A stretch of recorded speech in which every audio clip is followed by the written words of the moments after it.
Todo mundo já ouviu falar em precatórios, mas ainda é grande a dúvida que esse tipo de pagamento gera na população.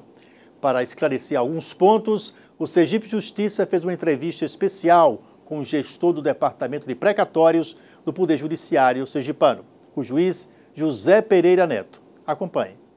O que são precatórios? O precatório, na verdade, é uma solicitação de pagamento que o juiz faz ao presidente do Tribunal de Justiça. Quando existe uma execução contra a pessoa particular, o juiz faz a penhora dos bens desse particular. No caso, em se tratando de ente público, os bens são indisponíveis e aí é feito por meio de precatório, em que o presidente requisita aquele valor reconhecido em sentença transitada em julgado para que o ente faça entrar no orçamento do ano seguinte e o pagamento aconteça dentro desse ano. Como funciona o pagamento dos precatórios? Houve certos atrasos porque muitas vezes entrou no orçamento e o ente não teve dinheiro suficiente para pagar, resultou em um valor elevado de precatórios para se pagar. Então veio a emenda constitucional estabelecendo que esses precatórios deveriam ser pagos em 15 parcelas, em 15 anos. E aí a divisão é feita para cada ano, tem uma conta única, cada município, cada ente devedor tem uma conta única, e os precatórios respectivos são divididos, em 2011 seriam divididos por 15, e o valor correspondente ao ano seria 1/15. Em 2012 seriam divididos por 14, e o valor respectivo seria 1/14. Em 2013 seria dividido por 13 e o valor correspondente a 1/13, isto anualmente. O juiz manda a solicitação, que é o precatório, para o presidente, e o presidente requisita ao ente devedor para que ele inclua no orçamento do exercício seguinte. E aí sim, se essa solicitação chegar até dia 1º de julho, a requisição do presidente terá que ser incluída no orçamento do ano seguinte. Se depois de julho, o orçamento só entra no segundo ano posterior a essa requisição. Como atua o Poder Judiciário de Sergipe no pagamento dos precatórios? Abriu-se uma conta, cada ente devedor, uma conta que fica sendo administrada pelo Tribunal de Justiça. Então vem o valor do precatório para esta conta e o presidente vai fazendo o pagamento por ordem de apresentação dos precatórios. Não pode quebrar essa ordem.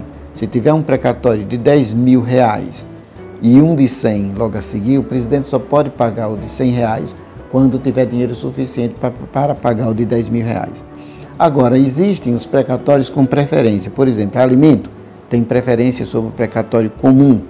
E dentro dos alimentos, admite-se o adiantamento correspondente a 3 vezes o RPV, que é a requisição de pequeno valor, e esse valor é definido por cada município ou por cada ente devedor, não podendo ultrapassar, não podendo ser inferior a R$4.159, que é o definido pela Previdência Social.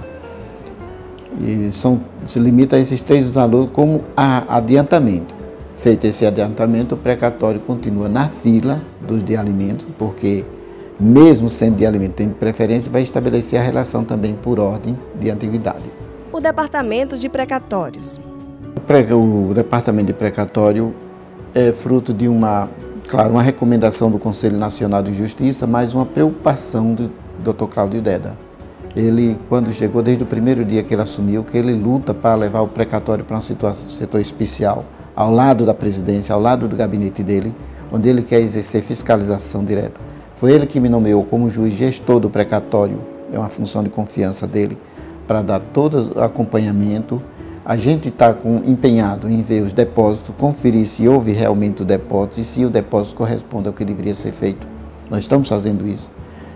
Estamos chamando os municípios e os entes devedores que não estavam depositando. Estamos estabelecendo como esses depósitos devem acontecer, parcelando o débito atrasado e exigindo que a prestação atual seja pago na íntegra. E estamos já com resultados, porque já está havendo dinheiro para pagar, como se diz, aos credores. Agora, é claro que não é só porque requereu que nós vamos pagar. Nós vamos, além de fazer o levantamento para ver Se o requerimento se enquadra à situação levantada pelo advogado, por exemplo, em caso de antecipação de 3 VRPV, vamos ver se realmente é crédito alimentar, vamos ver se realmente o débito corresponde àquilo que ele está pedindo. Nós estamos conferindo todos os cálculos. Vamos ver, como se diz, e se tiver um precatório de vulto à frente, nós não podemos pagar o posterior sem satisfazer isso. E aí pode o recurso não ser suficiente, nós vamos ter que aguardar recurso suficiente para pagar esse precatório de alto valor e prosseguir nos outros, talvez de menor valor, no seguinte, de menor valor. Não podemos quebrar a sequência. Instruções para requerer a preferência no pagamento. O requerente deve anexar cópia do RG e do CPF. Em caso de doença grave, a devida comprovação, conforme artigo 13 da Resolução 115 de 2010 do CNJ.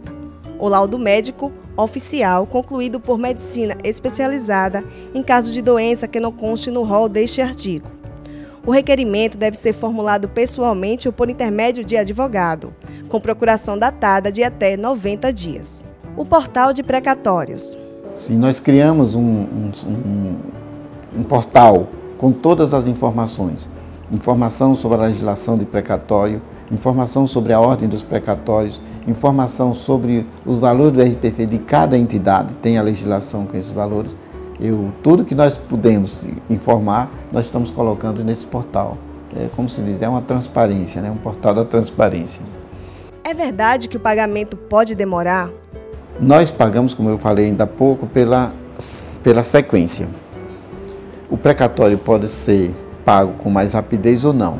Vai depender se temos que obedecer à sequência, o precatório que nós estamos a pagar. Se temos um precatório de 10 milhões e só temos 1 milhão, nós não podemos sequenciar o pagamento. Vamos aguardar 10 milhões ou mais para poder continuar o pagamento. Há mitos com relação aos precatórios? O que a população precisa saber? Não existe nenhum mito. O que existe é aquela necessidade, é aquela história que eu sempre digo. Existe o ideal e o real. O ideal é limitado pelo real. Ele tem, como se diz, o crédito, mas nós necessitamos de recursos para satisfazer. E aí vamos ver se o ente devedor dispõe daqueles recursos para fazer o pagamento. Se não dispõe, o que é que podemos fazer? As pessoas deveriam raciocinar o seguinte: eu posso executar B. Quem vai me garantir o pagamento? Os bens de B. Se B não tem pagamento, o que vai acontecer? O pagamento não vai se concretizar. O processo vai correr e se um dia, no dia que ele tiver bem suficiente, ele vai satisfazer essa dívida. Assim é o Estado e o município. Se o Estado contrai um débito superior à arrecadação, à sua receita líquida, ele não vai poder pagar, ele vai poder pagar parte dessa dívida. E ainda entra o problema daquilo que é mais urgente, em se tratando de Estado e ente público. Ele não pode parar. Ele tem que ter o valor mínimo para funcionar. Tem que ter dinheiro para pagar o funcionário, tem que ter dinheiro para as escolas, hospitais. Claro que nós não vamos mandar que feche uma escola para fazer o pagamento do precatório. E tem que ajustar, por isso temos que ajustar esses valores à condição, à disponibilidade do Estado. Por hoje é só. Na próxima semana a gente se vê. Até lá.